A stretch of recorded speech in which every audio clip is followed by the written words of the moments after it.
There is something particular about falling asleep to a show you already know. Not completely asleep, that half-awake state where the voices from the television blend into something warm and familiar, and your brain isn't really processing the story anymore, just registering the presence of it. The fact that something reliable is happening out there in the dark, that the world is still moving along. The Simpsons is unusually well suited to this. Not just because of how long it's been on, though that's part of it. It's because almost everyone already knows it. The voices are so embedded in cultural memory at this point that they carry a comfort newer shows simply can't manufacture. You've heard Homer say "dough" so many times that the sound probably feels like part of your own vocabulary. The theme music plays in people's heads unbidden, usually at the least appropriate moments, in meetings, in cues, in quiet moments when you weren't thinking about The Simpsons at all. The show premiered on December 17th, 1989. It has now been on the air for over 36 years. It is the longest-running American animated series in history and the longest-running scripted primetime show in the history of American television, full stop. Over 800 episodes have aired across 37 seasons. The show has been renewed through season 40, meaning it has absolutely no intention of stopping anytime soon. And yet, for all of that familiarity, for all the episodes most of us have watched more times than we can count, there's a surprising amount that gets lost in the noise of 35 years of cultural saturation. The trivia behind the episodes, the people behind the voices, the decisions made in writers' rooms and recording studios and network offices that shaped what eventually ended up on screen, the production facts, the origin stories, the guest star secrets, and the 100 small details that make the show more interesting the more closely you look at it. What a lot of people don't know, for instance, is that the Simpsons family didn't begin as a television program. They started as rough cartoon shorts on someone else's show, sketched in a lobby in about 15 minutes by a man who'd come in to pitch something else entirely. Matt Groening named the characters after his own parents and sisters. Bart was an anagram he came up with on the spot. The family has been around for 38 years now, almost a year longer than the show itself. So that is what tonight is. 470 Simpsons facts, delivered at no particular pace and in no particular order of urgency, because there is no urgency here. This is just a long, wandering conversation about one of the most thoroughly documented television programs ever made, in the company of someone who is, frankly, probably too interested in it for their own good. If you want to subscribe before we get going, that would be lovely. And if you fall asleep somewhere in the middle of a section about voice actors or production trivia or the music, that is entirely the point, right? Let's start with the numbers. The numbers associated with The Simpsons are the kind that require a moment to actually settle in. Not just the big headline ones, though those are impressive enough on their own, but the texture of them, the specifics, the way the statistics of this show tell a story about television that would have seemed completely impossible to predict back in 1989. As of late December 2025, 803 episodes of The Simpsons had aired. And here's a detail worth knowing. The show's milestone tracking is more complicated than it sounds, because the 800th episode overall, the 800th Fox episode, and the 800th production episode are three completely different episodes. The order in which episodes were produced, the order in which they aired on Fox, and the total count across the whole run don't line up neatly, which only matters if you're deeply invested in the milestone celebrations, but it's a genuinely interesting example of how 37 seasons of television creates its own accounting quirks. Season 37 is currently airing in the 2025 to 26 television year. Starting from season 37 onward, the format has shifted. 15 episodes per season air on Fox's broadcast schedule, with 2 additional Disney Plus exclusive specials per season. By the time season 40 wraps up under that arrangement, the total episode count, including specials, will be approximately 858, which is a number that barely makes sense when you write it down, and yet there it is. The viewership numbers are a study in contrasts. The highest rated individual episode in the show's history is Bart Gets an F, the season 2 premiere, which aired on October 11th, 1990, and drew approximately 33.6 million viewers. That figure has never been approached since. For comparison, recent seasons average around 2 million viewers per episode on broadcast, and yet the show keeps going, keeps being renewed, keeps showing up on Sunday nights. The highest per-season average viewership was Season 12, at 14.7 million viewers. Season 1 averaged approximately 13.4 million households. The first season to dip below 12 million was Season 5. There's a small measurement note worth mentioning. For Seasons 1 through 11, viewership was measured in U.S. households. From Season 12 onward, it switched to total viewers, a different metric that tends to produce higher raw numbers. So those figures aren't directly comparable, not dramatically different, but the distinction is there if you're trying to make sense of the charts. And then there's streaming. Disney Plus has reported over 1 billion hours of Simpsons content watched since the show arrived on the platform in 2019. 1 billion hours. That is a staggering figure for something people routinely describe as past its peak. The show holds an overall IMDb rating of 8.7 out of 10 across all seasons. Homer's Enemy, which we'll get to properly later, is the highest rated individual episode at 9.3. Lisa Goes Gaga from season 23 is generally considered the lowest, hovering somewhere between 3.9 and 4.5, depending on when you check. In August 2014, FXX aired what it called Every Simpsons Ever, 552 episodes over 12 consecutive days. It was the longest continuous television marathon at the time it happened, and the highest rated event in FXX's history. Season 1 had 13 episodes. Some later seasons reached 25. Season 35 was shortened to 18 because of the 2023 WGA writers' strike.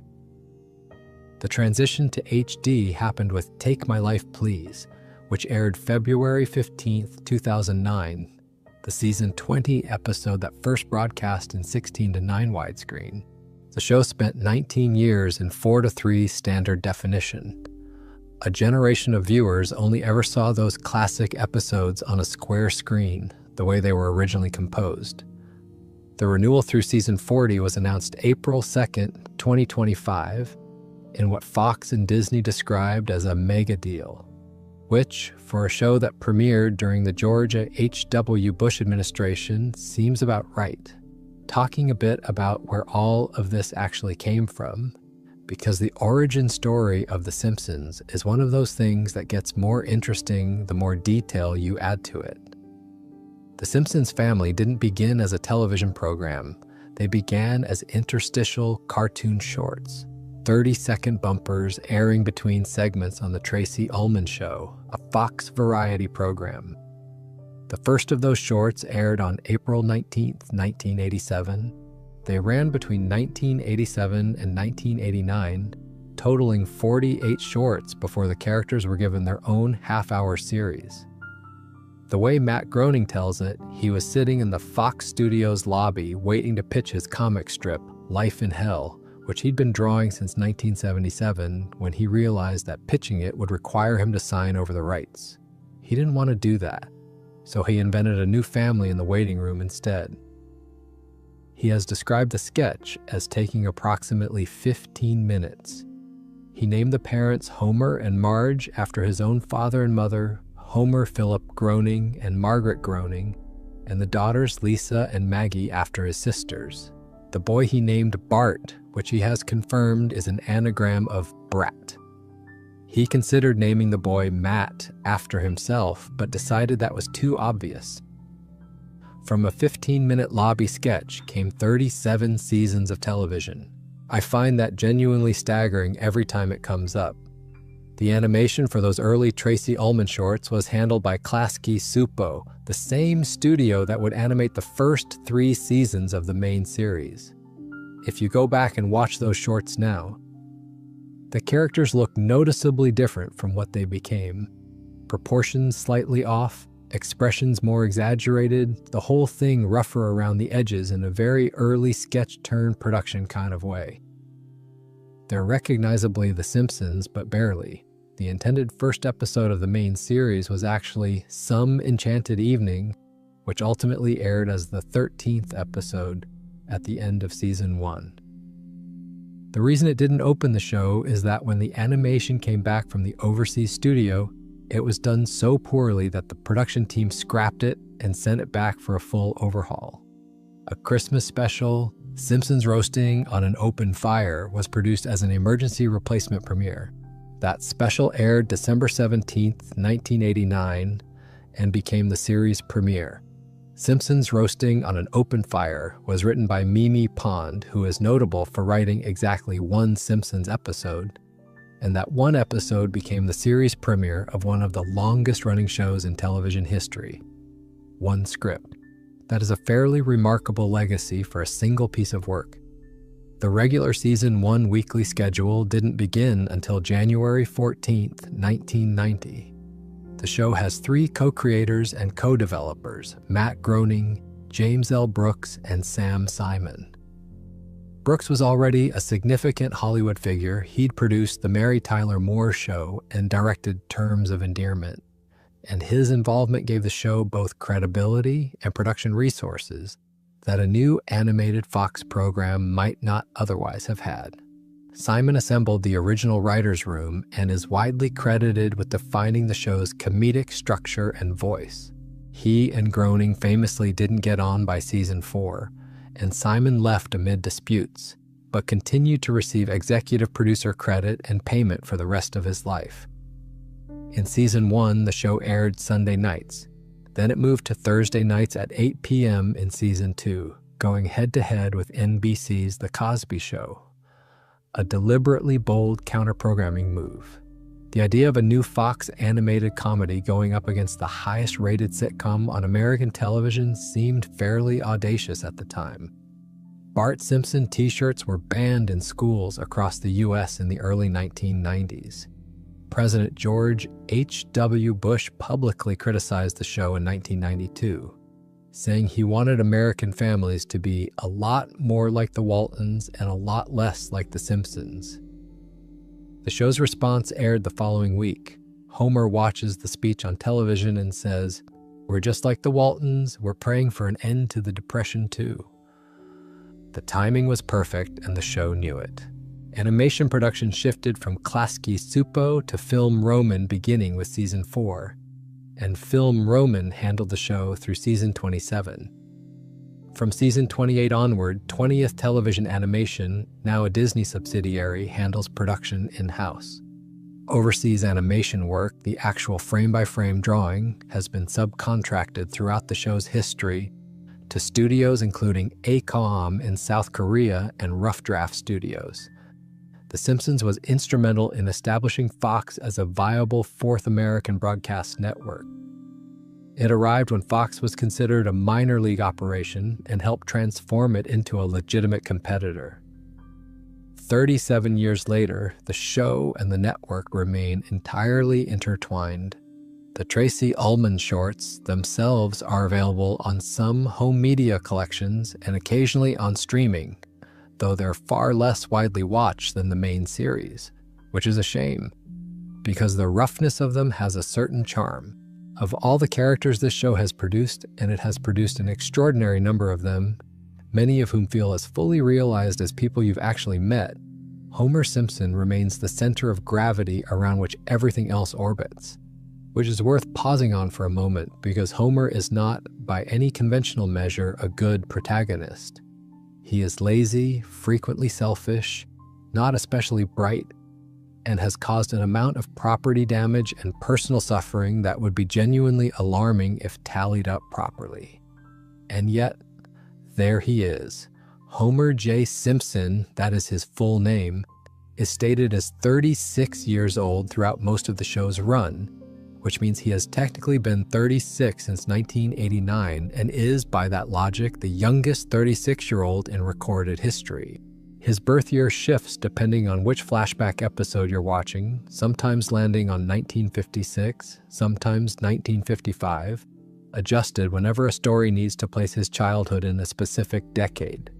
He's voiced by Dan Castellaneta, who also voices Barney Gumble, Krusty the Clown, Groundskeeper Willie, Mayor KWIMB, Hans Moleman, Sideshow Mel, and Abe Simpson, among many others. Castellaneta has said he developed the Homer voice partly from Walter Matthau's register, a gruff, rumbling quality, which then evolved through early recording sessions into the voice we all know. Homer's dough, the sound he makes when things go wrong, which is frequently, has been in the Oxford English Dictionary since 2001, defined as an exclamation typically used as part of a humorous simulation of the antics of a stupid person. Here's a fun detail. In the actual scripts, it has never been written as dough. Every script from the beginning of the show writes it as annoyed grunt. The word dough was essentially invented by fan transcription and then formalized by a dictionary, a rather unusual way to enter the English language. Homer works as safety inspector at Sector 7G of the Springfield Nuclear Power Plant, a position he holds despite having no relevant qualifications. His IQ, according to Homer's Triple Bypass in Season 4, is 55. In the Season 12 episode Chalmer, he discovers that as a child he shoved a crayon up his nose and it lodged in his brain, where it has been suppressing his cognitive function ever since. When the crayon is removed, Homer becomes measurably more intelligent. He chooses to have it put back. Across the show's run, Homer has held at least 60 different jobs, including astronaut, food critic, country music manager, boxing promoter, snowplow operator, and monorail conductor. Deep Space Homer in Season 5 sends him to NASA specifically because NASA needed to improve the ratings of their broadcasts, and Homer was considered the most relatable available candidate.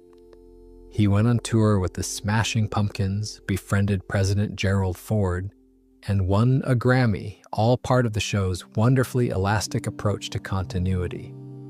The moment most often cited as the show's most emotionally complete is from And Maggie Makes Three in Season 6. The episode reveals that Homer had to give up his dream job at a bowling alley to return to the nuclear plant when Marge became pregnant with Maggie. Mr. Burns had a plaque installed at Homer's workstation reading, "Don't forget you're here forever." Homer covered it with photos of Maggie. The plaque now reads, "Do it for her." It's a wordless sequence, barely half a minute of animation, and it is in the view of many people, one of the most quietly devastating things ever put on television. Homer's mother, Mona, left the family when Homer was a boy to join an activist group, leaving him to grow up believing she had chosen to abandon him. The episode Mother Simpson in Season 7 reveals the truth and ends with Homer alone in his car, watching her drive away for a second time. The last shot just held there, engine gone quiet, the sky overhead, the credits running without any score at all. No music, no dialogue, nothing. It is one of the best endings the show has ever produced. Homer has been in space, survived electrocutions, falls, explosions, and animal attacks across hundreds of episodes. His relationship with his own father, Abe, is one of the show's most quietly persistent threads. Homer put his father in a retirement home and rarely visits, which sits in the background of a show ostensibly about family values without ever being directly addressed. Homer's car in earlier seasons is generally depicted as a 1986 Plymouth Valiant. In others, it shifts to a 1973 Plymouth Satellite. His weight is canonically around 239 pounds in earlier episodes, though this isn't consistent. He attended Springfield High School and graduated barely. And in the Season 2 flashback episode, The Way We Was, Homer and Marge's first meeting at Springfield High in 1974 is shown. Homer initially pretended to need French tutoring just to spend time with her, which is the most Homer Simpson method of courtship imaginable and somehow very endearing. And Homer's Enemy, Season 8, Episode 23, written by John Swartzwelder, directed by Jim Reardon, the highest rated episode in the show's history at 9.3 out of 10 on IMDb, sets up a fascinating premise.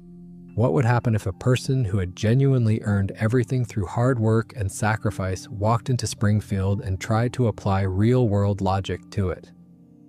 The episode answers that question with surprising conviction.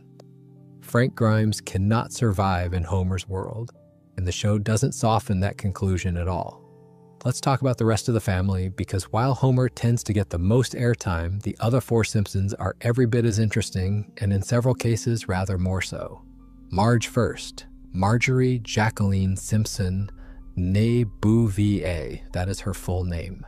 She's voiced by Julie Kavner, who also voices both of Marge's sisters, Patty and Selma, which is a remarkable feat of vocal range given how distinctly different the three sound from each other. Kavner is famously private and gives very few interviews.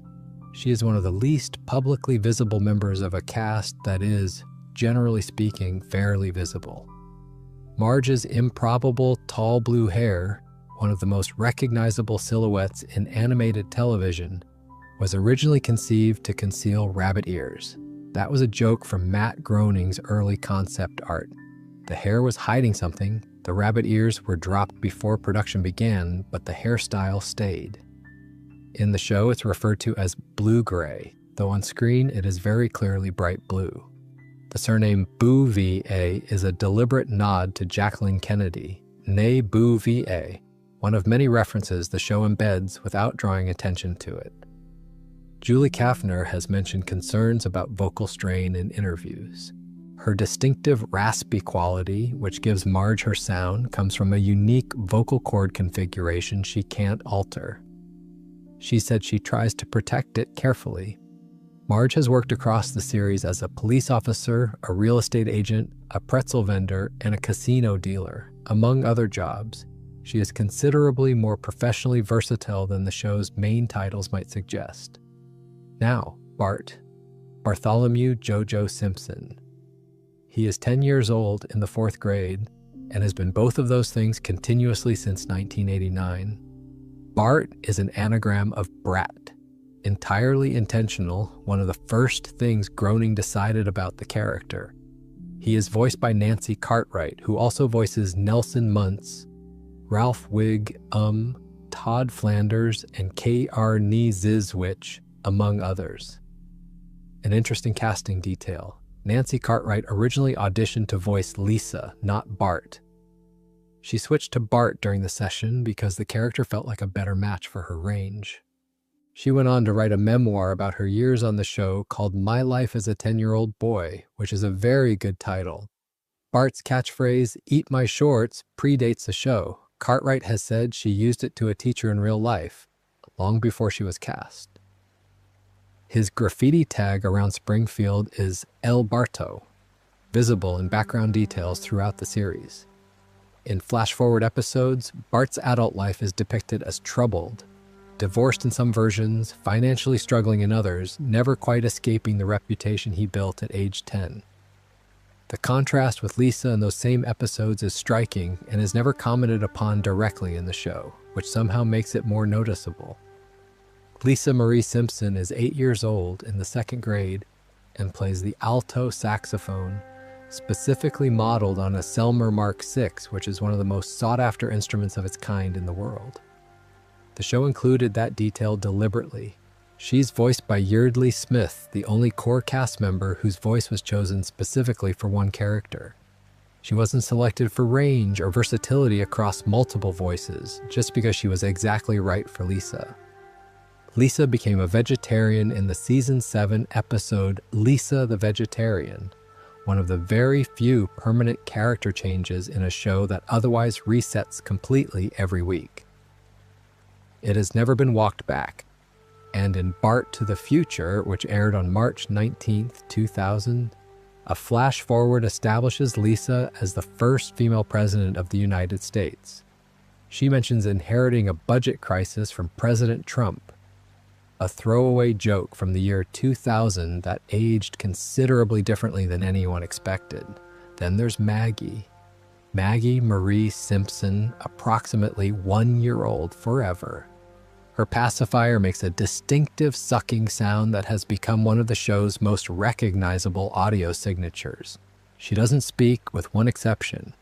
At the very end of Lisa's first word in season 4, Maggie says, "Daddy," voiced in a surprise, uncredited cameo by Elizabeth Taylor, whose involvement was kept completely secret until the episode aired. It was Elizabeth Taylor's voice coming out of a cartoon baby in a family comedy. No notes. And in non-canonical Treehouse of Horror segments, Maggie is shown capable of extraordinary and often alarming things. In regular continuity, she remains the quiet, watching presence at the center of the family, always reaching for something just slightly beyond her grasp. She's been doing this since 1989. The core cast of The Simpsons is 6 people. Just 6. And between them, across the show's entire run, they have voiced the majority of Springfield's recognizable population. The scale of what each of these performers has done, not just the number of characters, but the duration and consistency of the work, is worth sitting with. Dan Castellaneta, Julie Kavanaugh, Nancy Cartwright, Yeardley Smith, Hank Azaria, and Harry Shearer. 6 people who have been playing the same characters since 1989. Several of them are now in their 60s and 70s. They've been doing this longer than most actors spend in their entire careers. Hank Azaria voices Mo Sizlak, Chief Wig Professor Frink, Comic Book Guy, Snake Jailbird, and dozens of others, sometimes several of them in the same episode. Harry Shearer voices Mr. Burns, Smithers, Ned Flanders, Principal Skinner, Kent Brockman, Reverend Lovejoy, Lenny Leonard, Dr. H.I.B. Burt, Otto Mann, and many more. Dan Castellaneta voices more named characters than any other cast member. His range across Homer, Krusty, Willie, Barney, Quimby, and others represents a substantial percentage of Springfield's speaking population. Harry Shearer briefly announced he was leaving the show in 2015 over a contract dispute.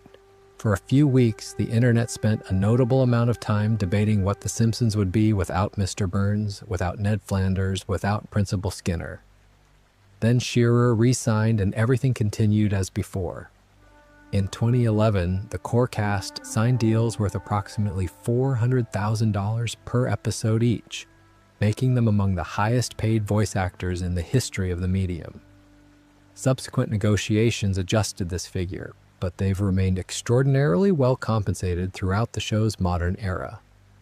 Marcia Wallace had voiced Edna Crew B.O.P. Pull since the show's first season in 1990. She died on October 25, 2013, at age 70, after years of battling breast cancer, most of which she kept entirely private while continuing to record. The first episode after her death opened with a chalkboard cold open reading, "We will really miss you, Mrs. K." One of the very few times the show broke its own fictional frame to speak directly to the real world. Ned wore a small pin bearing Edna's face for a run of subsequent episodes. The show eventually confirmed in a passing reference that Edna had died off-screen. The moment was never dramatized. The character was retired rather than recast, the same decision the show had made before and would make again. Phil Hartman voiced Troy McClure and Lionel Hutz across 52 episodes. His Saturday Night Live colleagues called him the glue, the cast member around whom everything else held together. Dan Castellaneta has spoken about what it was like to record alongside him. The precision of his timing, the way a single reading from Hartman could outdo an entire scene's worth of work from anyone else. He was murdered on May 28, 1998. Both Troy McClure and Leah Arnell Hutz were permanently retired after his death. They simply stopped appearing, no announcement, no farewell episode, just gone. It remains one of the quieter tributes in television history. Russi Taylor voiced Martin Prince and the twins Sherry and Terry. She died July 26, 2019, and her roles passed to Grey DeLisle.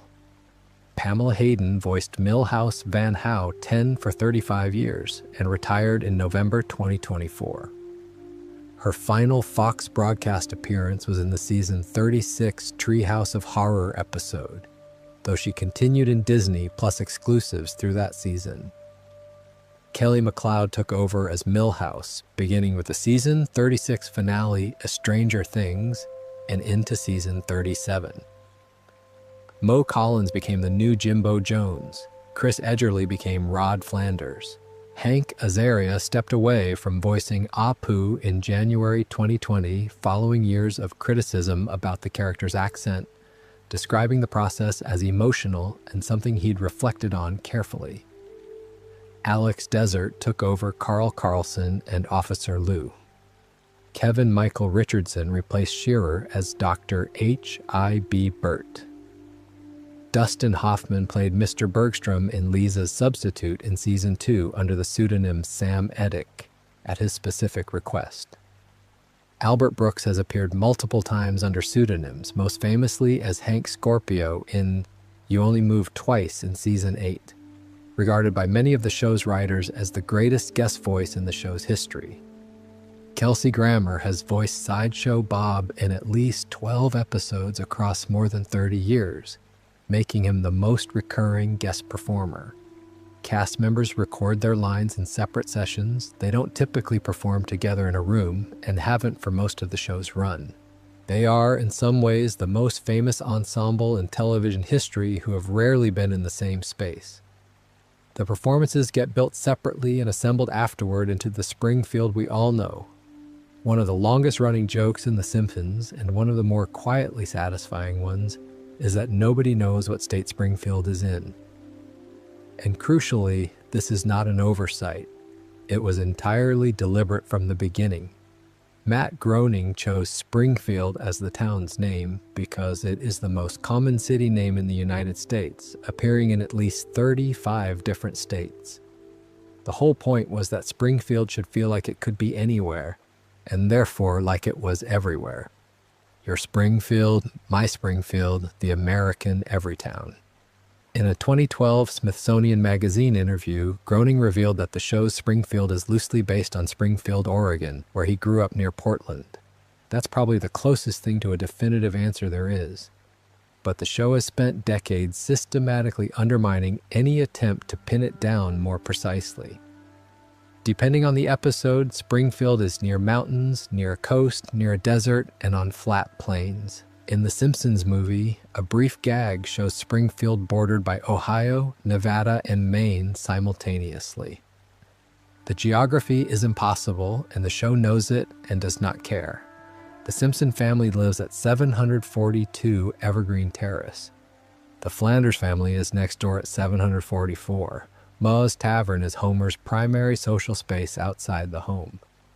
Moe once described his apartment as being between two bowling alleys, which does a lot to explain a persistent melancholy about his situation.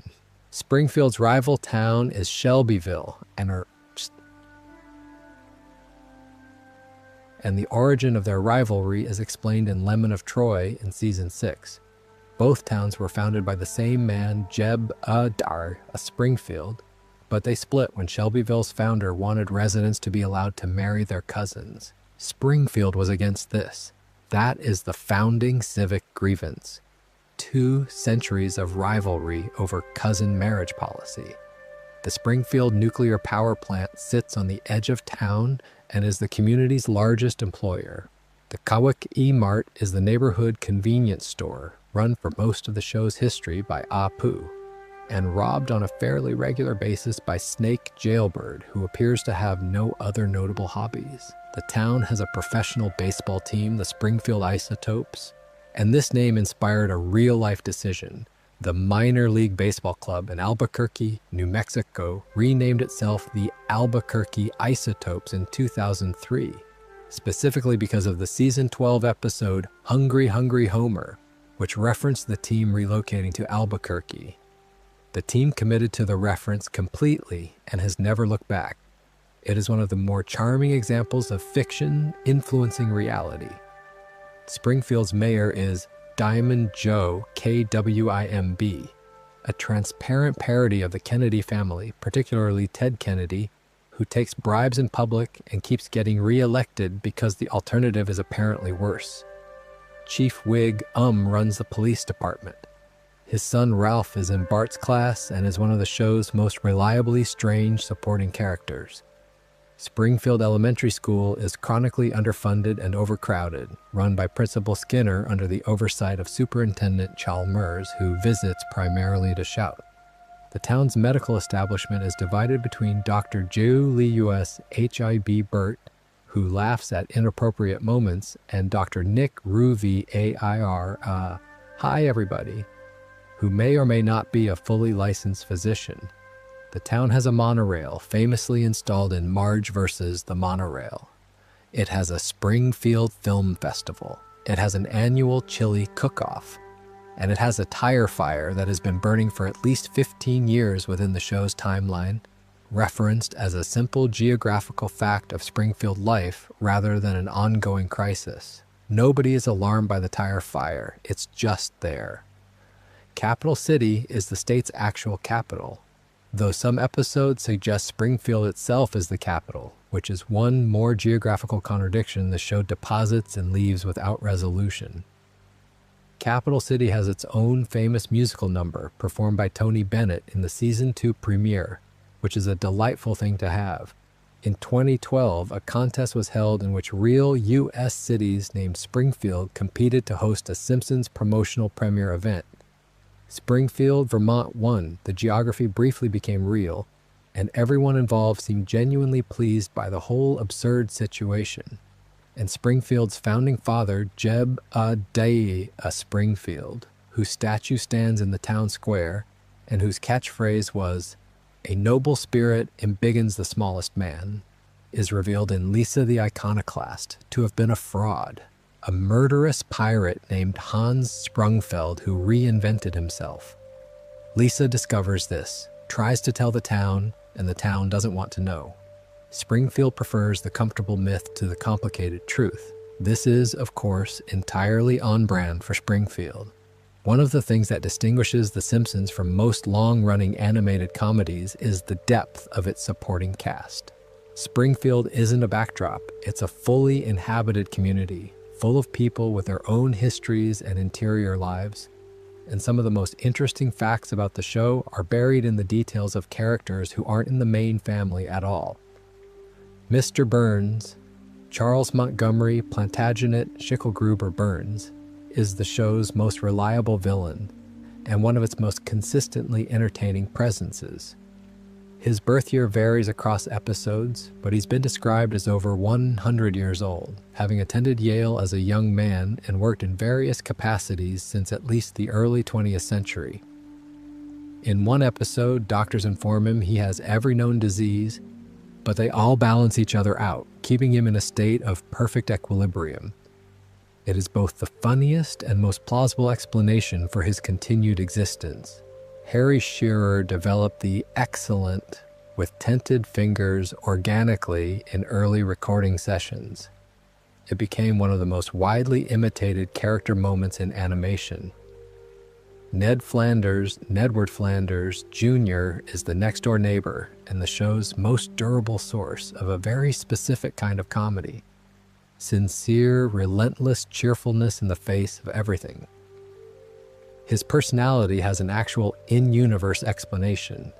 His parents were free-spirited beatniks who eventually sent him to a psychiatrist who administered 8 months of continuous spanking, the University of Minnesota Spankological Protocol, to try to manage his behavior.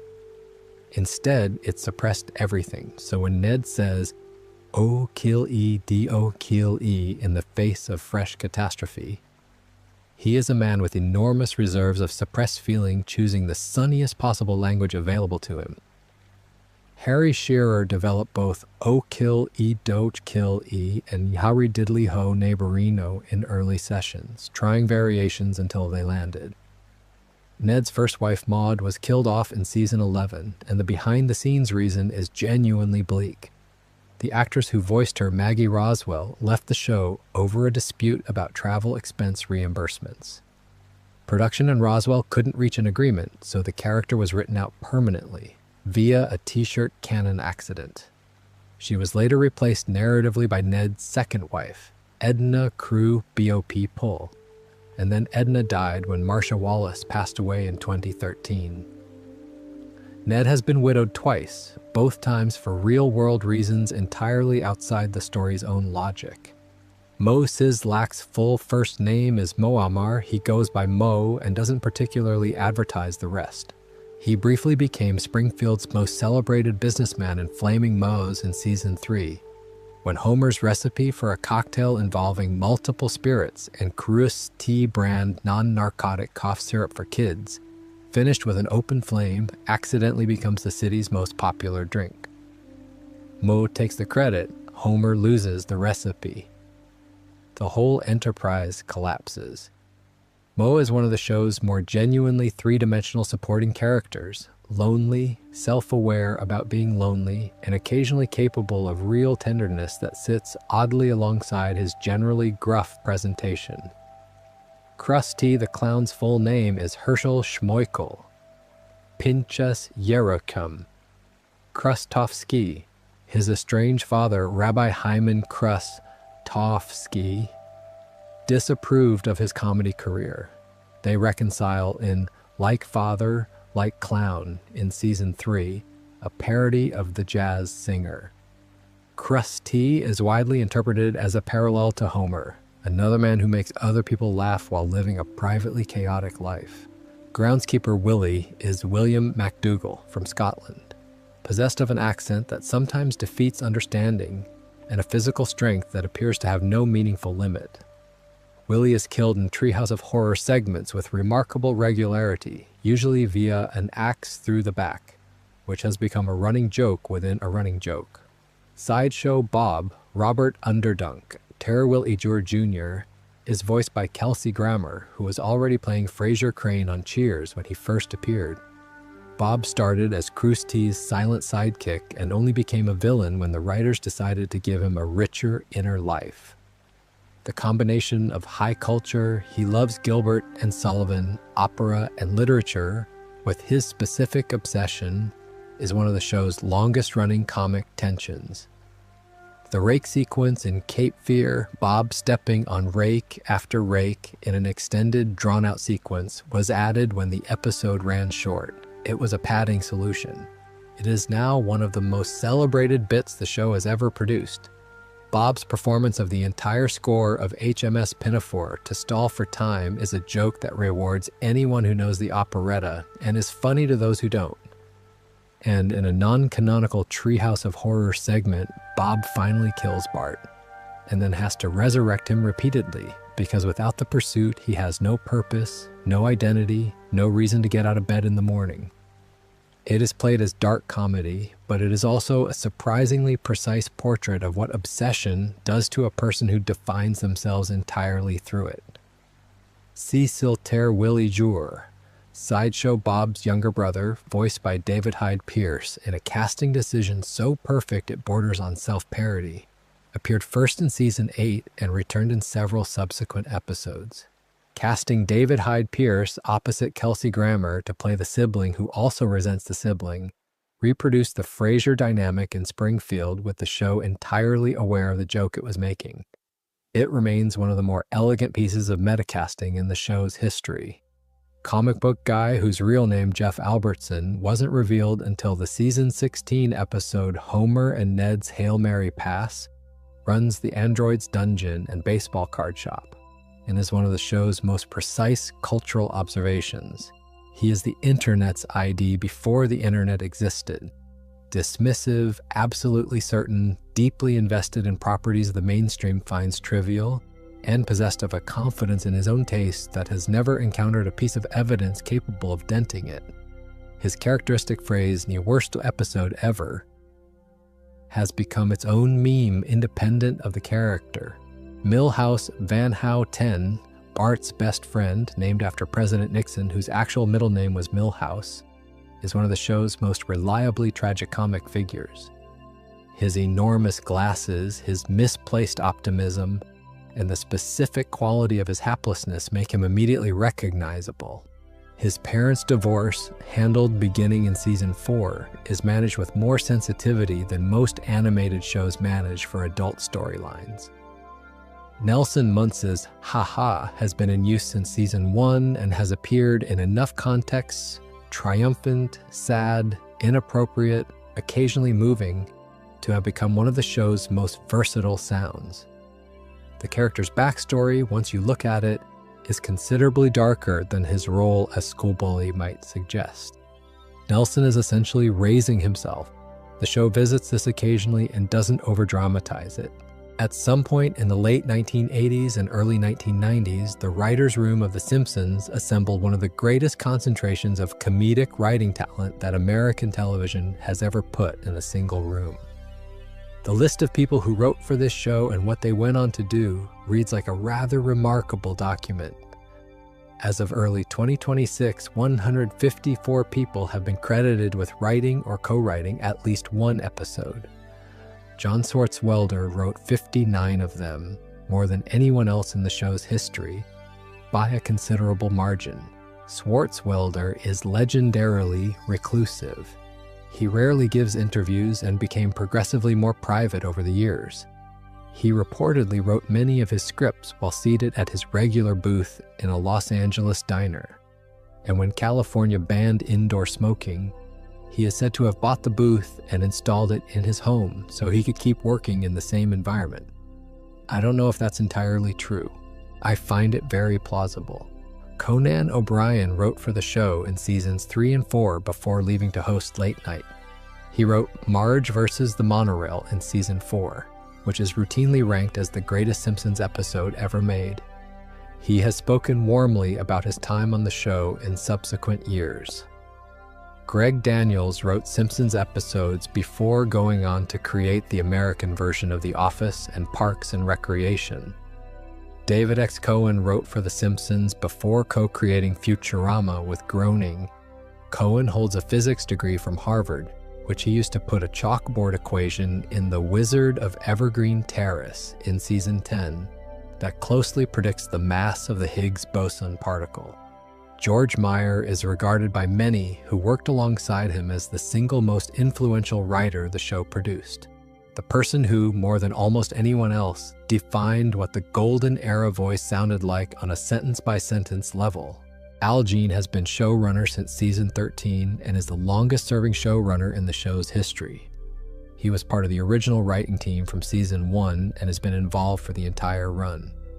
Matt Selman became co-showrunner from season 33 onward, with primary showrunner credit from season 35. A single episode takes approximately 6 months from initial pitch to broadcast. The stages are pitch in the writer's room, outline, first draft, table read, revision, voice recording, animatic, overseas animation, and post-production. 6 months every time for every episode. During the golden era, roughly seasons 3 through 8, the writer's room operated under creative pressure that multiple people have described as simultaneously exhilarating and genuinely exhausting. 16-hour days during heavy production periods, 7-day weeks at times, a standard for quality requiring every joke to be not merely funny, but the funniest possible version of itself. Most of the classic-era writing staff were Harvard Lampoon alumni, which gave the room a very particular intellectual flavor, analytical, precise, competitive in the best sense. The first table read of a new script was, and remains, an honest environment. Jokes that don't land get immediate silence. Scenes get cut. Entire episodes have been scrapped and rebuilt from scratch after a table read went badly. Sam Simon, who left after season 4, used the executive producer income he continued to receive for the rest of his life to fund animal welfare charities and hunger relief. He donated tens of millions to those causes in his final years. He was diagnosed with terminal cancer in 2012 and given months to live. He survived 3 more years, dying on March 8, 2015 at age 59. The show has had approximately 13 different showrunners across its history. Each era carries the fingerprint of whoever was running it, which is why the show in season 3 feels different from season 20, which feels different from season 36. They share characters in a setting, but the sensibility shifts. There is no traditional series Bible. The writers operate from accumulated institutional knowledge built over decades, which creates extraordinary continuity while also producing the occasional continuity contradiction, which is simply accepted and moved past. The Treehouse of Horror specials are typically planned earlier in the production cycle, and writers who want to experiment with material that doesn't fit the regular show tend to gravitate toward them. The music of The Simpsons is one of those elements that most viewers have absorbed so completely they barely register it consciously anymore, which is perhaps the highest compliment you can pay to a show's score. You hear those first few notes of the theme, and something in your brain immediately reorganizes itself around the expectation of yellow characters and a couch gag. The theme was composed by Danny Elfman in 1989. He said he wrote it in approximately 2 days, working from a brief that was essentially the kind of quirky family theme you might hum while doing household chores. The result was something with prominent woodwinds, brass, and a vibraphone. Playful and slightly chaotic in its middle section, immediately distinctive. It is probably the most recognizable animated theme in the world at this point, and it was done in 2 days. One detail about the opening sequence worth knowing. The couch gag always ends on exactly the same note of the theme, regardless of how long the gag runs. The arrangement dynamically adjusts to accommodate whatever length the production team needs. This means the theme music is actually several different lengths depending on the episode, all ending in the same place. It's an elegant piece of production design that most people have never thought about consciously. Alf Clausen joined the show as its composer in Season 2, 1990, taking over from Richard Gibbs, who had scored Season 1. Clausen composed the underscore for nearly 600 episodes across 27 years. He used a 35-piece live orchestra every week, while other animated shows were moving to synthesizers and digital music libraries. Clausen insisted on live musicians playing live instruments in a real recording studio every single week. The result was a show whose music had a richness and emotional depth that few animated series have matched. The score could shift within a single scene from broad slapstick comedy to something genuinely heartbreaking, and that transition would feel natural because it was built from real performances rather than programmed sounds. Clausen won 2 Emmy Awards for Outstanding Original Music and Lyrics, 1997 and 1998, and was nominated for 21 Emmys total for his Simpsons work alone. He won 5 Annie Awards. He composed or arranged some of the show's most beloved musical moments. The arrangements in Homer's Barbershop Quartet in Season 5, See My Vest, Mr. Burns's cheerfully sinister fashion number, We Put the Spring in Springfield, and Can I Borrow a Feeling, Kirk Van Houten's deeply ill-advised solo cassette. The Monorail song, From Marge vs. the Monorail, was written by Conan O'Brien and produced with Clausen's team. It is widely considered one of the great comedy songs in the history of animated television. There's also a slow, gentle piano theme the show uses for family emotional moments. The quiet music under Homer's late-night realizations, or a conversation between parent and child, that has become one of the most recognizable pieces of background music in television history. Most people have heard it hundreds of times without knowing Clausen's name. That's the nature of underscore work. In 2017, Fox fired Alf Clausen after 27 years. The stated reason was cost-cutting. Bleeding Fingers Music, co-founded by Hans Zimmer, replaced him with a more digitally produced approach. Clausen filed a lawsuit alleging age discrimination and wrongful termination. It was eventually settled or dismissed, the details remaining private. He's died on May 29, 2025 at age 84. For a time, he held the title of Composer Emeritus, a pleasant-sounding designation that carried no creative role or pay. The show continued. Most viewers probably didn't notice the change in the music. The people who had worked on the show during the golden years noticed. Danny Elfman has described writing the Simpsons theme as one of the most enjoyable things he's ever done, partly because the brief was so simple and the creative freedom so complete. It has been covered, remixed, performed by orchestras, and referenced thousands of times in 36 years. It has no official lyrics, though people have been writing and singing unofficial versions to it for as long as the show has existed. 500+ celebrity guest appearances over the show's run. That is a genuinely staggering figure, and the range, actors, musicians, politicians, athletes, scientists, directors, Nobel laureates, reflects both the cultural position the show has occupied for 3 decades and the producer's consistent ability to attract people who are genuinely excited to be part of it. The principle they operated on, particularly through the golden era, was fairly simple. Guests had to bring something. Fame alone was never the ticket. They needed to be funny in context or interesting in context, which is why so many of the best guest appearances are people you wouldn't necessarily expect.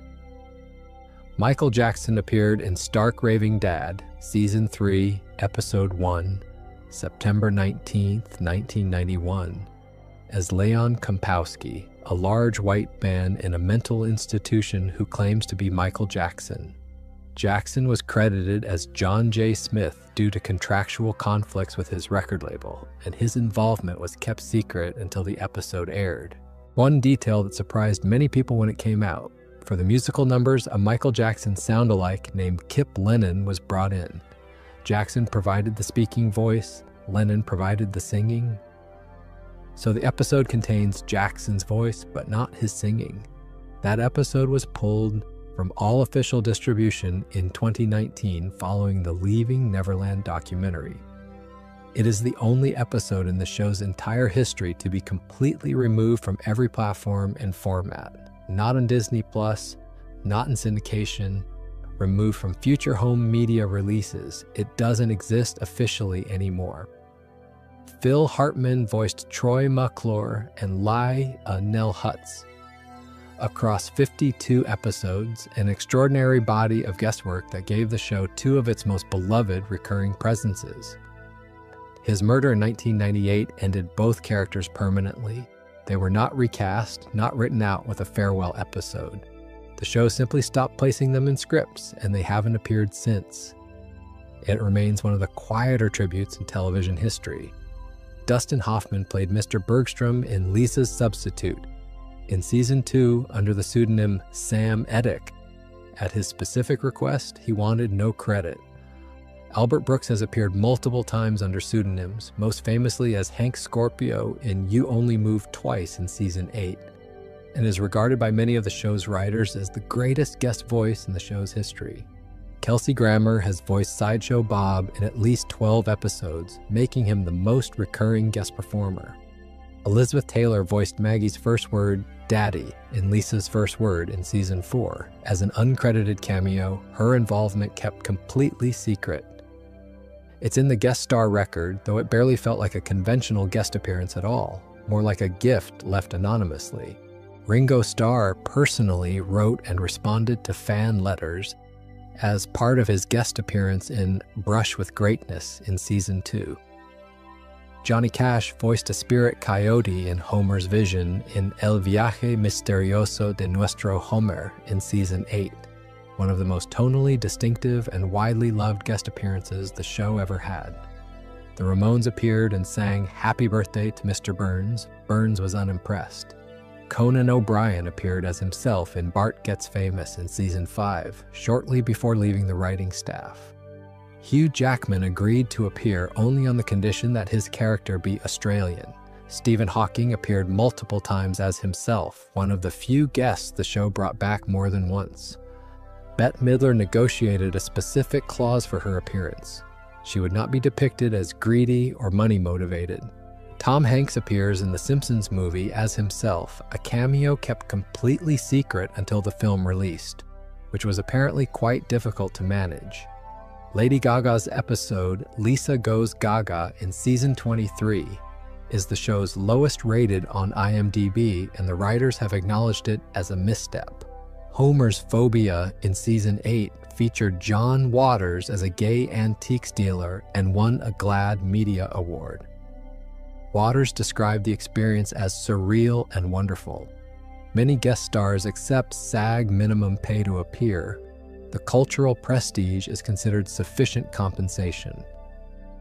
The tradition of scientists, directors, and novelists appearing alongside musicians and athletes reflects The Simpsons' position as the kind of cultural institution people genuinely want to have been part of, even briefly. The Treehouse of Horror specials are one of the show's great annual traditions, and one of the interesting things about them is that they've been running longer than many television shows last in total. The first one aired on October 25, 1990, Season 2, Episode 3. As of Season 37, there have been 36 of them. Season 1 had no Halloween special. The show premiered in December 1989, and the first season only had 13 episodes total, so there wasn't room for one. The tradition began in Season 2 and has continued every year since, which now means 35 years of annual Halloween specials from a show that was already on the air before some of its current viewers were born. Each special typically contains 3 separate segments: horror, science fiction, or fantasy themes, usually parodies of existing genre material or original nightmare concepts. They are not canon. Nothing that happens in a Treehouse of Horror carries over to the regular show. Characters die, get dismembered, get transformed into things they shouldn't be, and the next week everything is back to normal. This gives the writers a creative space to do things the regular show simply cannot accommodate. The specials are rated TV-14 rather than the show's usual TV-PG, which has always given them a slightly different texture. Treehouse of Horror 5 from 1994 is widely regarded as the greatest of the specials. It contains 3 segments: The Shinning, a shining parody in which Homer goes mad in an isolated hotel, the twist being that he goes mad specifically because there's no television and no beer. Time and Punishment, in which Homer's toaster becomes a time machine, and every attempt to fix a minor thing in the past creates a more disturbing alternate present. And Nightmare Cafeteria, in which Springfield Elementary runs out of lunch money and Principal Skinner begins feeding students to each other. That last one aired on network television in 1994 during the Family Hour. Treehouse of Horror 6 from 1995 featured Homer Cubed, the first use of CGI animation in The Simpsons, depicting Homer falling into a 3-dimensional realm. The segment ends with Homer apparently arriving in the real world, specifically in Hollywood, California, and staring at an unusual restaurant menu. It is a good ending. Treehouse of Horror 4 introduced the Devil and Homer Simpson, in which Homer sells his soul for a donut. The Devil was voiced by Harry Shearer in that episode, which is a detail that adds a particular texture to the memory of it. In Wanted Dead Then Alive from Treehouse of Horror 26, Sideshow Bob finally kills Bart and then has to resurrect him repeatedly because without the pursuit, he has no purpose, no identity, no direction. It's played as dark comedy, but it's also a precise portrait of what happens when someone defines themselves entirely through an obsession. The specials have parodied The Shining, Twilight Zone, A Nightmare on Elm Street, The Exorcist, Jurassic Park, 28 Days Later, The Fly, Attack of the 50-Foot Woman, and dozens of other properties. Matt Groening has noted that Ray Bradbury once criticized the show for borrowing from a Twilight Zone episode he wrote. The season 36 second Treehouse special was a deliberate tribute to Bradbury. The Roman numeral naming convention was retroactive. Treehouse of Horror 1 wasn't called that until Treehouse of Horror 2 established the pattern. At San Diego Comic-Con in July 2024, showrunner Matt Selman recorded the audience's screaming specifically to use as a sound effect in the season 36 Treehouse episode, which is a particular kind of dedication to the craft. One thing worth noting, the most memed Simpsons scene in recent internet history, steamed hams, is frequently misidentified as coming from a Treehouse of Horror segment. It is not. It comes from 22 short films about Springfield in Season 7, a perfectly ordinary regular episode. The confusion is understandable given how surreal the scene is, but it is definitively not a Halloween segment. The writers of the scene have noted this correction many times, and the specials have continued to be one of the show's most reliable annual events. They consistently draw higher ratings than average episodes, and they've maintained their own tradition and their own devoted following within the show's broader fan base across all 36 of them. The Simpsons movie arrived in cinemas on July 27, 2007, 18 years after the show first premiered. A movie had been discussed since approximately 1992. Multiple scripts were written over nearly 2 decades. Various versions were developed and abandoned. The thing that made it uniquely difficult to greenlight was a creative problem that everyone involved described in essentially the same terms. The show already tells a movie-quality story every week. What justifies a theatrical feature? The eventual answer was scale, scope, Albert Brooks, and Spider-Pig. The film was written by a team of 11 writers including Matt Groening, James L. Brooks, Al Jean, and other longtime contributors. The production budget was approximately $75 million. It grossed approximately $527 million worldwide, opening at number 1 in most major markets and becoming the highest-grossing traditionally animated film of 2007. By any commercial measure, it was a significant success. Spider-Pig, Homer's pet pig, who he discovers can walk on ceilings, and to whom he sings a brief improvised musical number that takes approximately 20 seconds of screen time, became an immediate cultural phenomenon after the film released. It was the most quoted element of the film for months. It appeared on merchandise. People still reference it now, nearly 20 years later. The writers could not have predicted this response. The scene was a fun background gag that audiences collectively decided was the most important thing in the film. No one is entirely sure why, but here we are. Albert Brooks voiced Russ Cargill, the EPA administrator who seals Springfield under a giant dome, and created one of the franchise's most memorable antagonists, despite being, by most reasonable standards, a fairly conscientious government official who has simply made some questionable choices. Springfield being sealed under a dome is understood as a deliberate metaphor for the show's own enclosed fictional world, and the writers have confirmed this reading was intentional. Tom Hanks appears briefly as himself, a cameo kept completely secret until the film was already in cinemas. His involvement was considered a significant achievement in operational security for a Hollywood production, given how easily these things leak. The animation quality in the film is noticeably more detailed and polished than the television episodes. The production team noted explicitly that maintaining that level for weekly television would be impossible, which is part of why the film took so long to make and why it needed to be visually different from the show. A sequel has been discussed. As of 2026, nothing has been officially announced. When asked at the 2007 premiere how long before a sequel, Matt Groening said 8 years. It has now been nearly 20. When asked again in subsequent years, the answer has generally been a variation of "we're working on it." The working definition of "working on it" here appears to be somewhat flexible. The film contains one of the very few canonical scenes of Bart's. There's a skateboarding sequence Homer dares Bart to skate naked through Springfield that earned the film a PG-13 rating in some markets. Brief, but notable. The closing credits feature Springfield residents giving their own credit sequence in the show's visual style, which is a lovely touch and a good use of the format.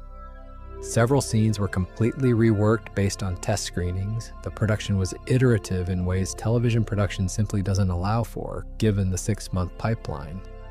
The film was tested extensively with real audiences, and sequences were reanimated based on what those audiences responded to. It is one of the more carefully audience-tested animated films of its decade. The Simpsons movie was also among the last major projects for which Alf Clausen composed in close collaboration with the full sound production team, a fact that, in retrospect, marks it as the end of a particular era in the show's sonic identity. At some point in the mid-2000s, people started noticing that The Simpsons kept appearing to predict things, and by the 2000s, this had become its own genre of internet content. The Simpsons predicted this. applied to political events, technological developments, sporting results, and various specific disasters with varying degrees of accuracy. Some of these are genuine and interesting. In Bart to the Future, which aired March 19, 2000, Lisa becomes president and references inheriting a budget crisis from President Trump 16 years before Trump actually ran for office. Writer Dan Graney later explained that Trump was chosen as a joke about the logical extreme of American celebrity culture, the most absurd possible presidential candidate imaginable at the time. The joke became reality in 2016. Graney has described this as one of the more uncomfortable creative moments to have associated with your name. In Lisa's Wedding from season 6, set in the year 2010, broadcast in 1995, the London skyline includes a building resembling the Shard. The actual Shard wasn't completed until 2012. The design had been publicly proposed years before the episode, and the writers may have seen architectural renderings, or they may have simply drawn a tall, pointy glass building for London and gotten lucky. Probably a bit of both. In The Wizard of Evergreen Terrace, from season 10, Homer writes an equation on a chalkboard that closely predicts the mass of the Higgs boson particle, which wasn't confirmed experimentally at CERN until 2012. Writer David X. Cohen put the equation in as an Easter egg, drawing on his physics background from Harvard. The accuracy was deliberate. The 14-year gap between the episode and the real-world confirmation was not something anyone planned for. In When You Dish Upon a Star from season 10, a banner visible in the background reads Disney Fox. This aired in 1998. Disney acquired 21st Century Fox in 2019, 21 years later. The show also appears to have anticipated video calling, smartwatches, seen in Lisa's Wedding in 1995, automated customer service, reality television as a dominant entertainment format, and various forms of internet-based social dysfunction, all well before these became mainstream phenomena. Here's what's actually happening. The Simpsons has been on the air for 36 years. Over that time, it has produced a vast archive of content, each episode containing dozens of background gags, throwaway lines, visual jokes, and cultural references. When you produce that much material about contemporary American society over that long a period, some of it will inevitably align with subsequent events by simple probability. It is a matter of volume and attentiveness rather than prophecy. If you're firing cultural observations across enough topics over enough time, some of them are going to land on something real. The maths are not mysterious, but probability alone doesn't fully account for it. The writers were and continue to be deeply plugged into cultural trajectories. They were tracking the logical extensions of existing trends, extrapolating absurdist conclusions from real tendencies. Matt Groening has described the approach as extrapolating the absurd conclusion of current trends. When you're doing that with genuine intelligence and real cultural literacy over 36 years, you will sometimes arrive at the future before it does. Some supposed predictions are misidentified, episodes misdated, or the alleged prediction appeared after the real event, or the similarity is more superficial than reported. There's an entire cottage industry of people matching Simpsons scenes to subsequent events, and not all the matches are as precise as they appear. And some predictions work backward, the show made a joke, and then the thing the joke was mocking actually became real, which is a different and arguably more interesting kind of forecasting. Not, here's what will happen, but here's how ridiculous this tendency is, and then the tendency turned out to not be ridiculous enough, or to be ridiculous in exactly the way the show predicted. None of the people who work on The Simpsons describe any of this as intentional prophecy. Several have expressed something closer to mild existential unease about how specific predictions turned out. The predictions are not magic. They are the product of paying close, intelligent attention to the world for a very long time, which is, in some ways, more impressive than magic would be. There are things about how The Simpsons is actually made that most viewers have no particular reason to know, but that I find genuinely interesting, particularly the specific structural details of how a show this old continues to function week after week, year after year. Every episode takes approximately 6 months to produce from the initial pitch to the moment it airs on television.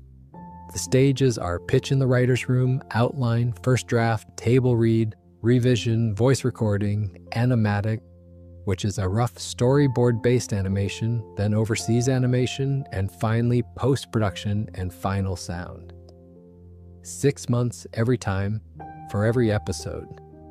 This means the show is always simultaneously working on material for multiple seasons at once, with different episodes at different stages of the pipeline. Voice actors record their lines first. The animation is built around their performances, not the other way around. This is standard practice in animation, but worth stating clearly because it means the whole enterprise is fundamentally built on the vocal work, with the visual element constructed afterward to support what the actors have already created in a room. The writer's table reads are honest in a way that most creative environments aren't. Jokes that don't land get immediate silence, informative, useful, slightly terrible silence that tells the writers exactly what they need to know. Scenes get cut. Whole episodes have been scrapped and rebuilt from scratch after a table read revealed fundamental structural problems. The couch gag was designed as a rubber section. It can be extended or compressed to hit the episode's exact runtime, accommodating varying episode lengths while keeping the opening sequence consistent. The chalkboard gag at the very beginning serves a similar practical purpose. Both were added specifically to prevent local station schedulers from trimming the opening during syndication reruns. They are padding solutions that became beloved traditions, which is a very Simpsons outcome. The show moved from 4 to 3 standard definition to 16 to 9 HD with season 20 in 2009. When Disney Plus launched in November 2019, all the older 4 to 3 episodes were presented cropped to 16 to 9, cutting off visual gags specifically composed for the full square frame. The fan reaction was immediate and significant. Disney Plus restored the original format option on May 28, 2020, giving users a toggle between the remastered 16 to 9 presentation and the original 4 to 3 composition. Both options have been available since. The character designs were not fully standardized until around season 4. Early episodes feature characters with slightly different proportions, more fluid expressions, and a somewhat different color palette from what audiences now associate with the show. Season 1. Homer looks noticeably different from Season 37 Homer. The visual identity settled into place gradually and was then locked. The show uses a floating timeline. Characters don't age, and the show's past updates to always be approximately 30 years before whatever the current episode establishes as the present. Homer's formative years were set in the 1950s in early episodes. In recent episodes, they've shifted to the 1980s. The past moves forward while the characters stay still, which is an elegant solution to the problem of a show that has been running since 1989 and needs to keep making contemporary cultural references. Background gags, jokes embedded in signage, background props, and briefly visible text became increasingly elaborate once home video technology made it genuinely possible to pause and look. Some of those gags have only been fully cataloged by fan wikis that spent years going through the entire run frame by frame. The show has been hiding things in background since season 1, and the fans have been finding them. There is no traditional series Bible. The writers operate from accumulated institutional knowledge built over decades, which creates extraordinary long-term continuity while also producing the occasional contradiction that is simply accepted and moved past. Guest stars sometimes record weeks or months before an episode wraps, working from a script that continues to be revised after their session, meaning the final product they appear in isn't always quite what they recorded for. Steamed Hams, the scene from 22 short films about Springfield in Season 7, in which Superintendent Chalmers visits Principal Skinner for lunch, and the situation escalates in increasingly implausible directions. Became a massive internet meme roughly 2 decades after it aired. The writers who created the scene have expressed genuine amusement at its longevity. Skinner's desperate optimism in the face of obvious escalating disaster is a very specific and universally recognizable human experience, which is probably why it resonates so well when extracted from its original context. One more production detail worth mentioning. The show's writers have, across the entire run, generated a cultural artifact in the form of failed business names, joke signage, and background text that collectively functions as a kind of anthropological record of American commercial life between 1989 and the present. Springfield is dotted with establishments that exist only long enough to be misread on a paused frame, restaurants with implausible names, shops with mordant slogans, billboards advertising things that don't exist. These aren't thrown in carelessly. They're part of the texture of the world. The joke is always operating at multiple levels simultaneously, which is one of the things that makes rewatching early episodes still worthwhile even now. There is always something you didn't catch the first time. The Simpsons has won 34 Primetime Emmy Awards, more than any other animated series in television history. It received its first Emmy in 1990 in only its first season for Outstanding Animated Program. It has received approximately 100 to 104 Emmy nominations total across its run, with sources varying slightly on the precise figure. Either way, it is the most awarded animated series in the history of the Primetime Emmys by a significant margin. In 1999, Time magazine named The Simpsons the greatest television series of the 20th century, not the greatest animated series, not the greatest comedy, the greatest television series, full stop, across all formats and genres. The show received a Peabody Award in 1995, cited for providing exceptional animation and quality entertainment. The Simpsons movie was nominated for a Golden Globe for Best Motion Picture in the musical or comedy category in 2008. The show holds multiple Guinness World Records, longest-running American animated series, most Emmy Awards for an animated series, and most guest stars in a television series.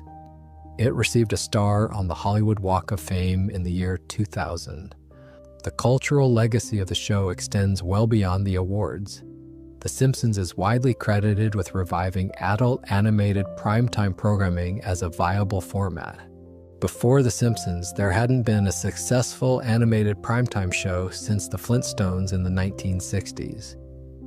Family Guy, Bob's Burgers, Archer, American Dad, and a substantial number of other animated comedies exist in the creative and commercial landscape that The Simpsons opened.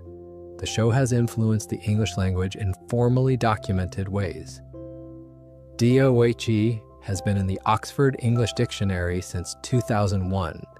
Embiggens and cromulent were invented by writer Dan Graney for the episode Lisa the Iconoclast. In Season 7, they were constructed to sound like perfectly ordinary English words, as a joke, and have since been formally recognized and added to actual dictionaries. Merriam-Webster now lists both. A fictional adjective and a fictional verb from a 1996 Simpsons episode are in the Merriam-Webster dictionary. This is, when you think about it, a genuinely unusual achievement. The show has been studied academically at universities in both the US and the UK. There are college courses, scholarly papers, and multiple books devoted to its themes, social commentary, and cultural significance. The Simpsons and Philosophy. The Doe of Homer is one of at least a dozen academic texts examining the show.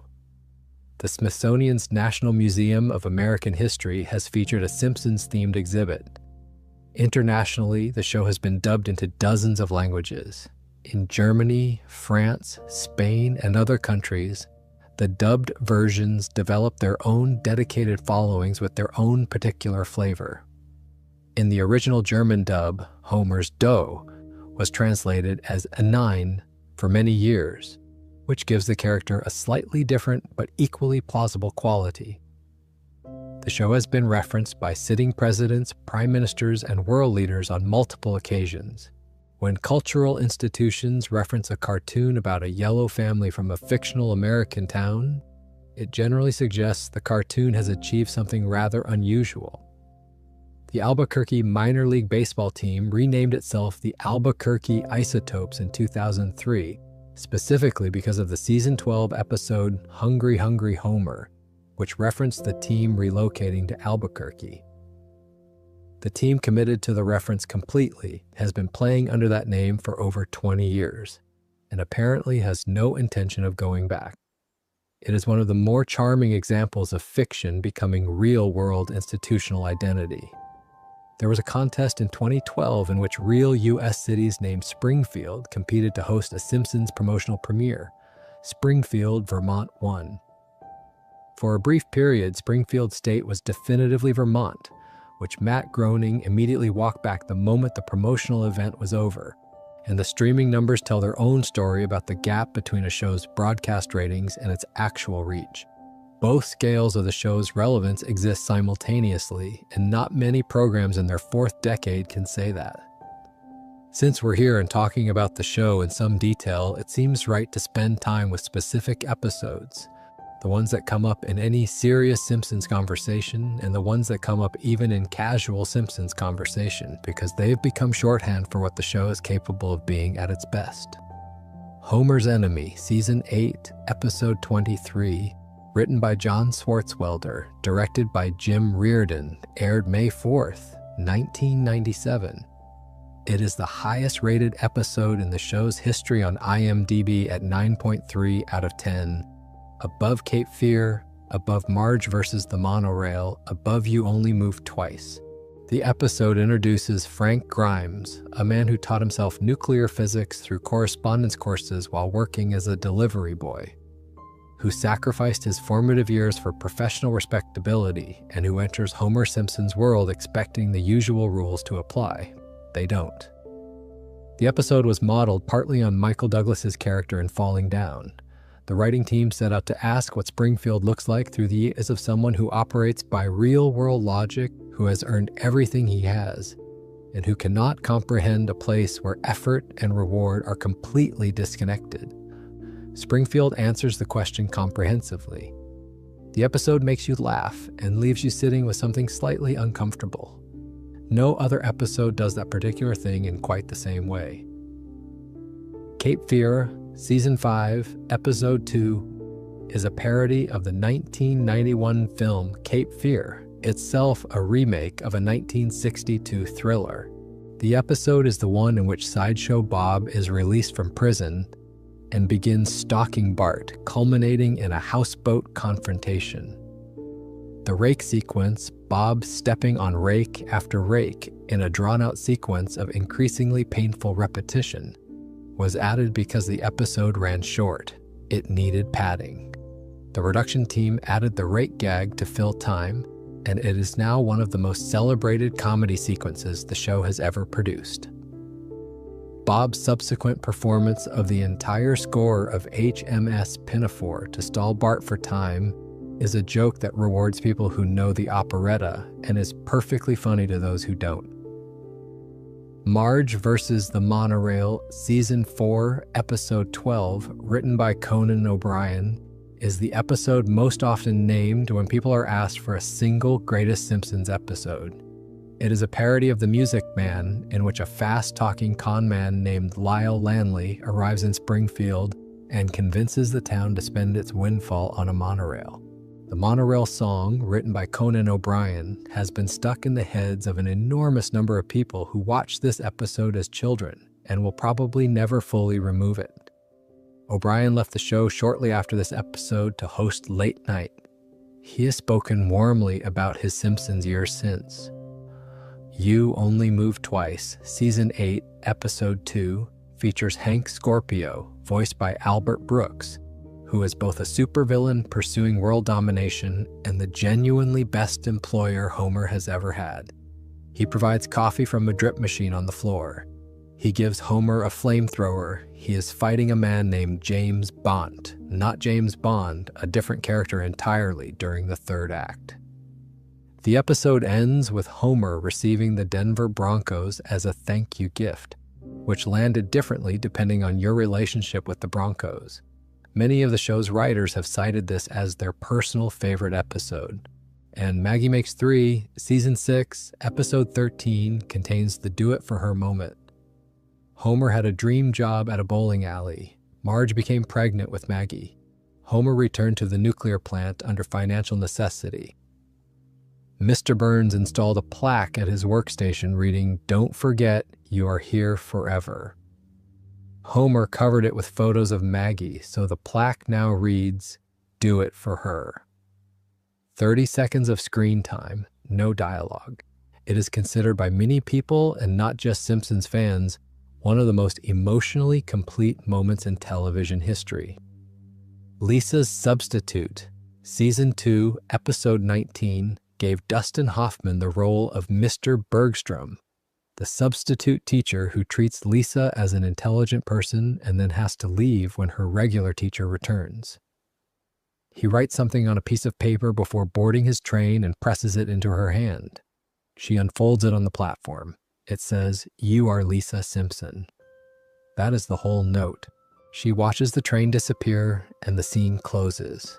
It is one of those moments the show delivers quietly and without ceremony that somehow lands harder than anything built up to. Most people who saw it as children have never forgotten it. Who Shot Mr. Burns? The two-part episode spanning the Season 6 finale and Season 7 premiere is the show's only genuine mystery cliffhanger. Fox ran a real viewer contest to guess the answer. The answer that Maggie did it accidentally during a struggle for a lollipop was so unexpected that some people involved in production reportedly felt uncertain about it even after it had been locked.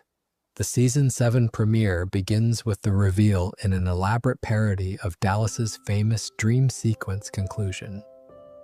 Bart Sells His Soul, Season 7, Episode 4, is an episode that religious scholars have written about, not for theological accuracy, but for how it handles the concept of the soul in a way that resonated with children who had no existing framework for what they were feeling. The dream image, all the children of Springfield in boats on dark water, each with a glowing companion self, while Bart drifts alone among them, unable to make his boat move, is one of the more genuinely unsettling pieces of imagery the show ever produced for a mainstream Sunday audience. It aired in 1995. It ends in restoration, but the middle of the episode is something. Homer at the Bat, Season 3, Episode 17, featured 9 real MLB players, including Roger Clemens, Wade Boggs, Ken Griffey Jr., and Ozzie Smith. Getting all 9 to record their lines was a logistical challenge that apparently took months of coordination. Each player's subplot involves something going wrong before the big game. Ozzie Smith falls into a mysterious vortex. Don Mattingly is sent home by Mr. Burns for not shaving a non-existent sideburn. It is considered one of the finest sports-themed comedy episodes in television history.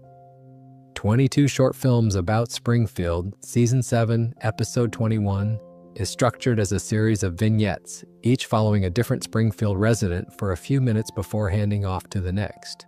It's the episode most directly inspired by the film Pulp Fiction's interconnected story format, and it contains steamed hams, which has become one of the most memed Simpsons scenes in internet history. Superintendent Chal Mayers visits Principal Skinner for lunch. A series of escalating problems unfolds. Skinner presents Aurora Borealis as a distraction. The scene works because Skinner's panicked optimism is a universally recognizable human experience. The feeling of watching your own situation deteriorate while insisting to everyone, including yourself, that things are fine. It was a supporting scene in a vignette episode, not a centerpiece. It became a cultural shorthand. Deep Space Homer, Season 5, Episode 15, is the episode in which Homer is recruited by NASA to improve the ratings of their broadcasts, as NASA has concluded that their astronauts have become too competent to be interesting to ordinary viewers.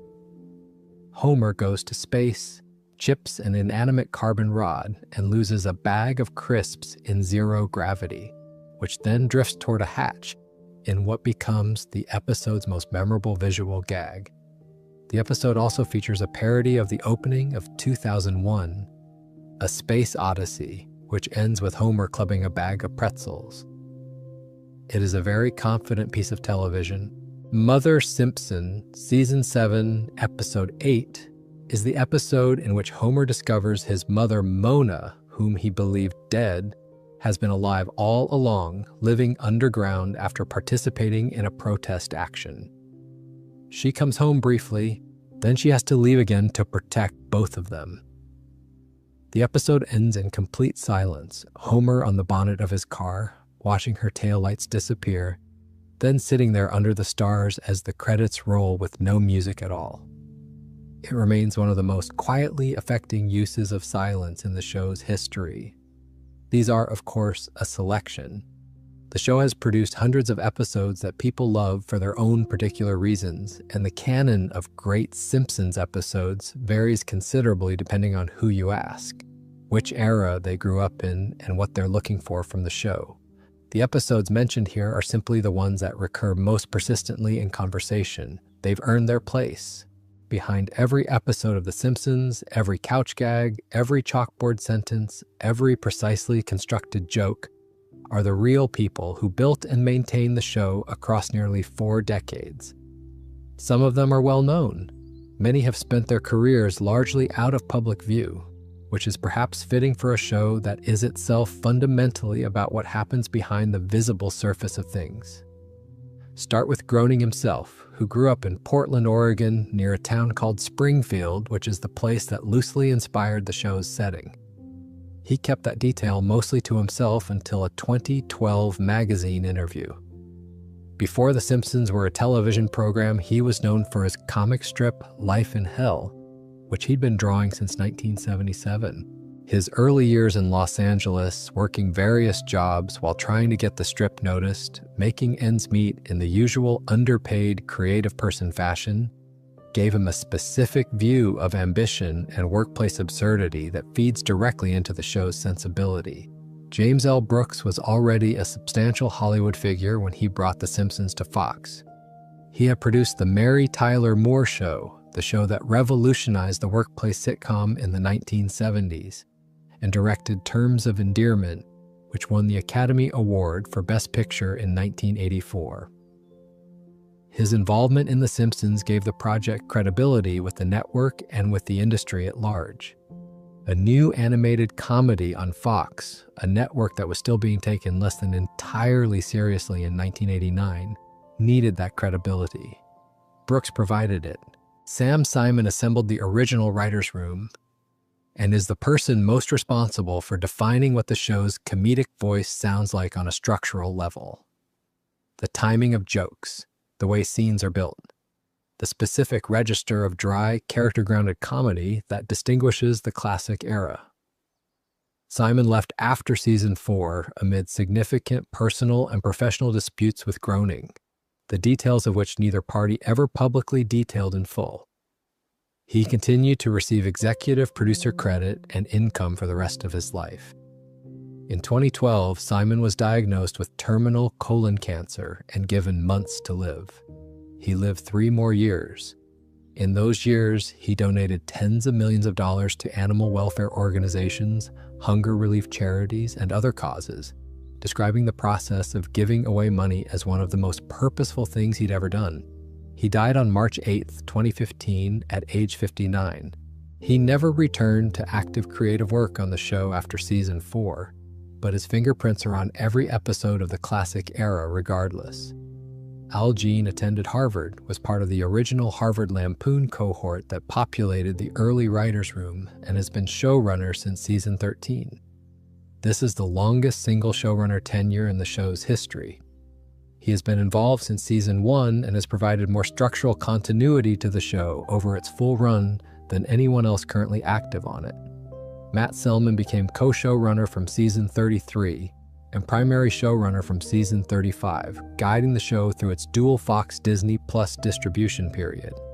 David Silverman directed the original 1989 pilot presentation and has remained involved in the show's animation direction across its entire run. David X.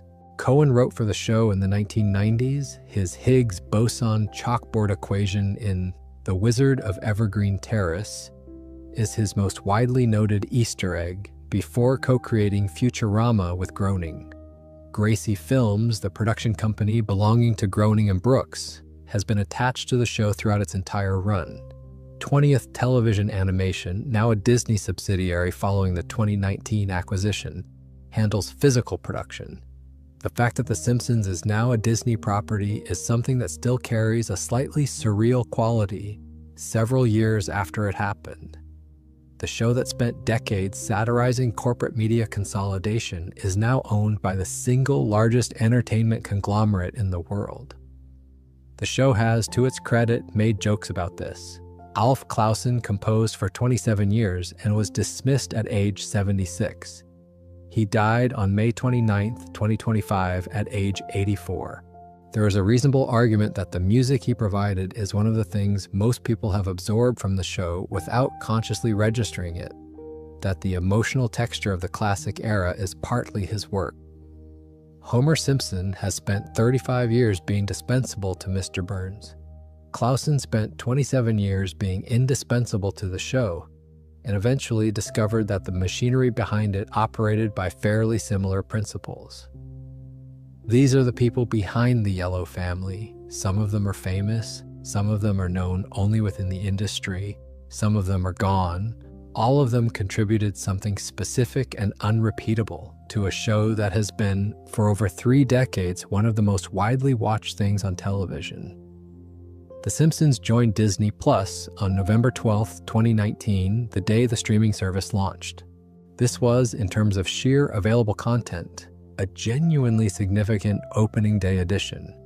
30-plus completed seasons of television arriving all at once on a new platform. Disney clearly understood that The Simpsons was one of the more compelling reasons to sign up. The 4-3 controversy followed almost immediately. Disney Plus launched with all the older standard definition episodes cropped to 16:9, cutting off visual gags that had been specifically composed for the full square frame, background jokes, signage, physical comedy that depended on the full width of the original frame, all of it partially or fully cropped. The fan reaction was swift and specific. Disney Plus restored the original format as a user-selectable option on May 28, 2020. Both 4:3 and 16:9 presentations have been available since, and the ability to choose is something the platform has maintained.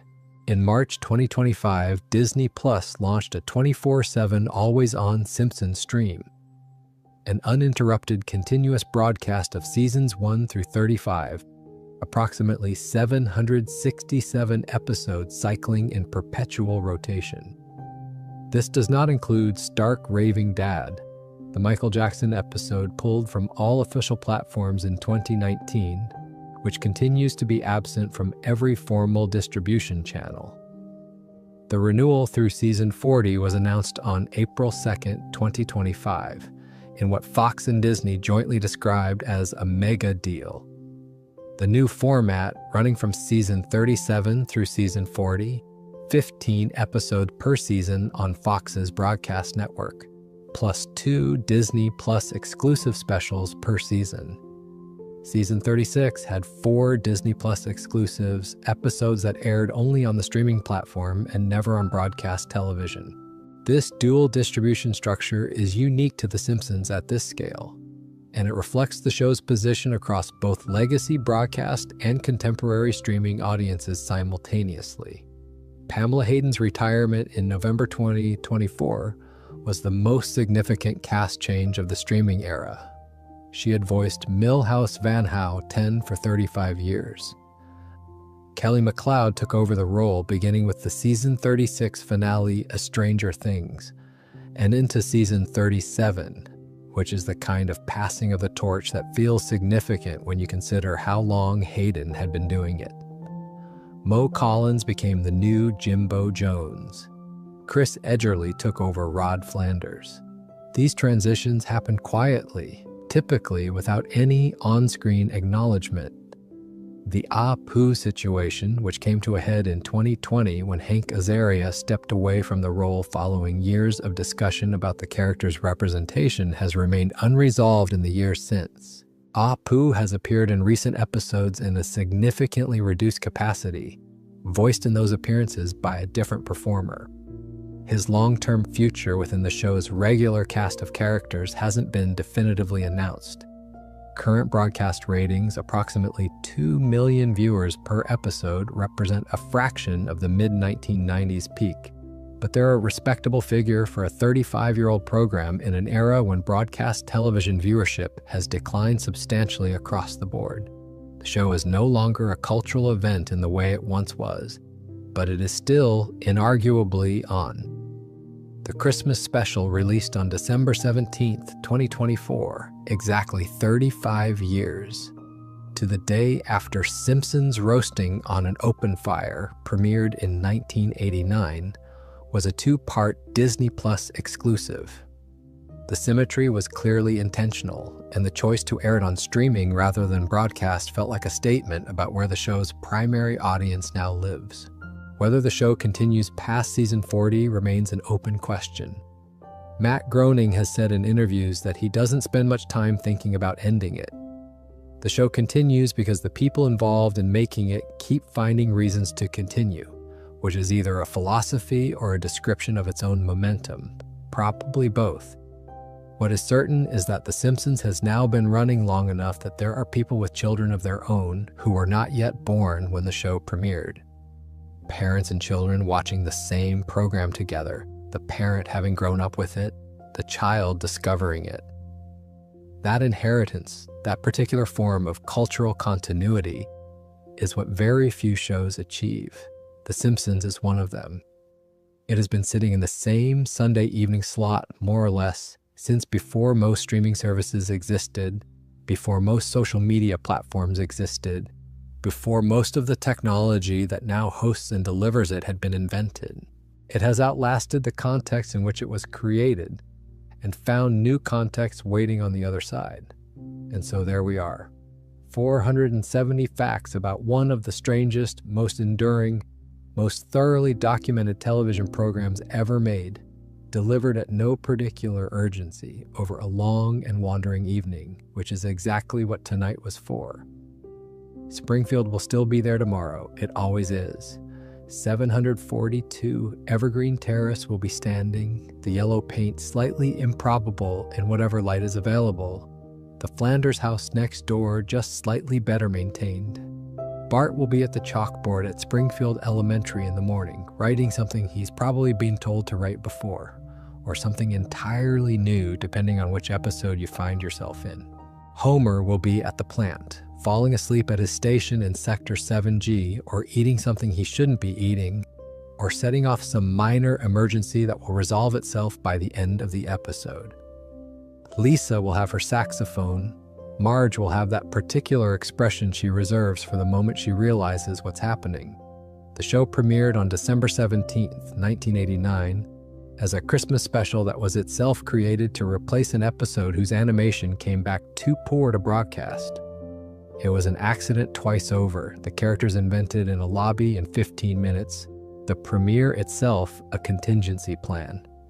And from those two accidents came 800-plus episodes, 37 seasons, a movie, 500 guest stars, 34 Emmys, an Oxford English Dictionary entry, 2 words in the Merriam-Webster Dictionary, a minor league baseball team in Albuquerque, and the most streamed animated content in the history of digital television. The people behind the show have been working on it in various configurations since the late 1980s. Some of them have been there since the beginning and are still there now. Some have left and returned. Some have left and not come back. Some have died. The characters they built remain exactly as they were. Homer still 36, Bart still 10, Maggie still reaching for something just slightly out of reach, the pacifier going, watching everything. There is something quite particular about that. The people who made the show age and move and change and eventually go, and the things they made stay. The recording of Dan Castellaneta saying "dough" in 1989 is the same as the recording of him saying it in 2025.